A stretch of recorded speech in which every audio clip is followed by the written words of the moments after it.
Thank you, thank you. Namaste, ladies and gentlemen. And thank you, Swamiji, for inviting me for the conference. Can you just wait? I'll start this talk about peace and reconciliation with my clinic, because that comes naturally to me. The most common complaint in any psychiatric clinic is, Doctor, I cannot stop my mind thinking. Okay, so I repeat this. So the most commonest complaint in psychiatric clinic is, Doctor, I cannot stop my mind thinking. The single cause of all the psychiatric disorders, that is all the mental dis-ease, is obsessive, cyclical, self-centered thoughts.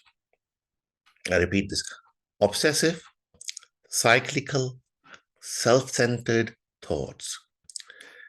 And this is said by Preeta ji in one of her TED Talks that she gave in United States, I believe. I think Preeta ji is from Chennai as well.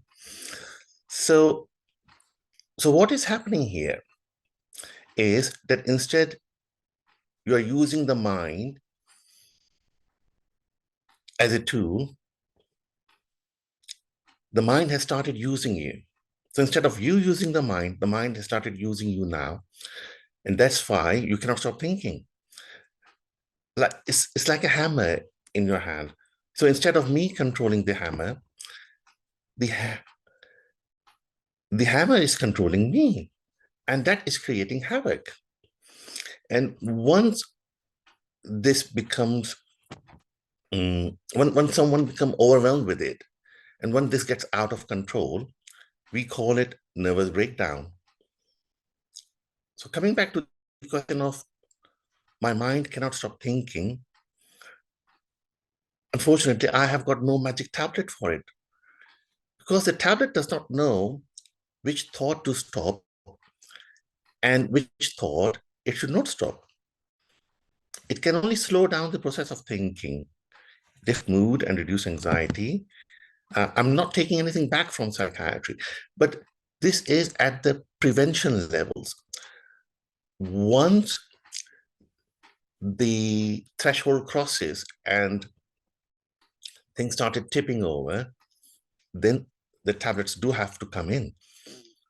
But before that, they don't work, because tablet, at the end of the day, still in psychiatry, is a symptomatic treatment. It's not treating the underlying cause. So now what can I do? Whatever I do is symptomatic. I'm not treating the cause. So, I send him to Swamiji or Hasaji or the priest. But why would I do that? I do that because the crux of every religion is the awareness, is the consciousness.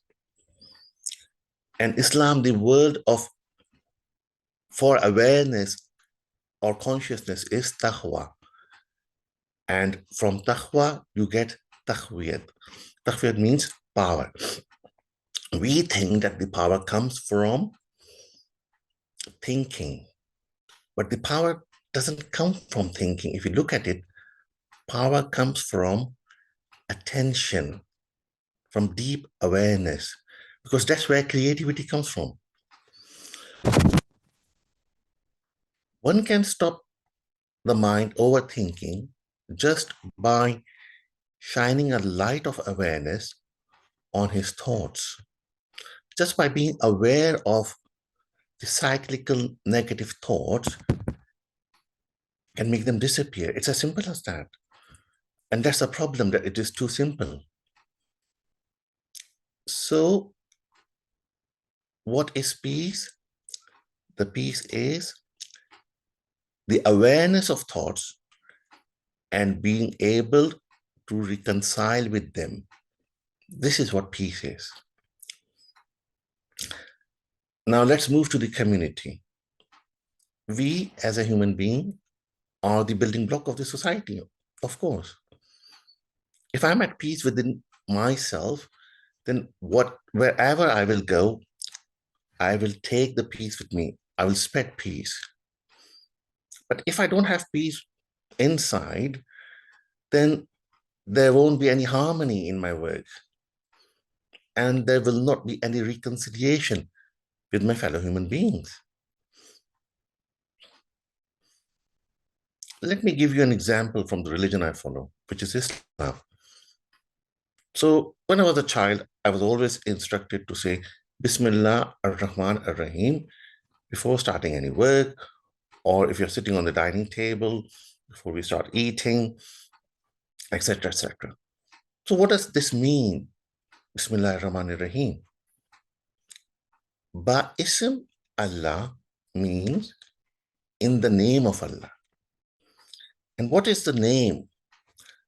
The name is the pointer for my attention. So it means that my attention is towards Allah.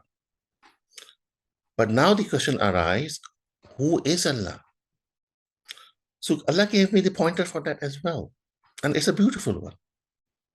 He says, I am Ar-Rahman Ar-Rahim. Ar-Rahman meaning beneficent. Beneficence meaning sharing.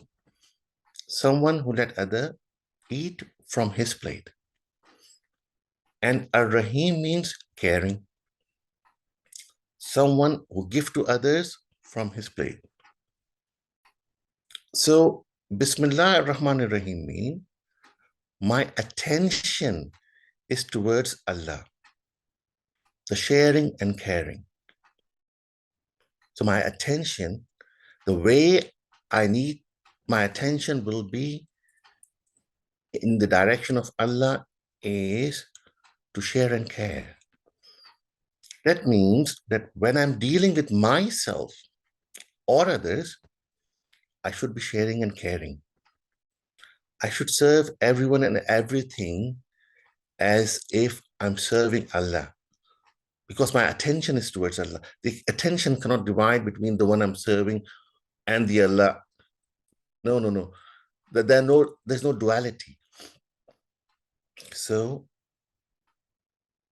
my attention towards Allah means my attention is towards the sharing and caring. So we talked about sharing and caring. And now, what is sharing and caring?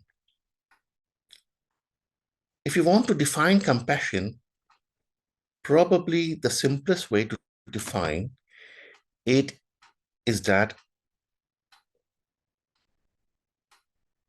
so the compassionate is the one who is sharing and caring. So the name given for the person who share and who care is compassionate.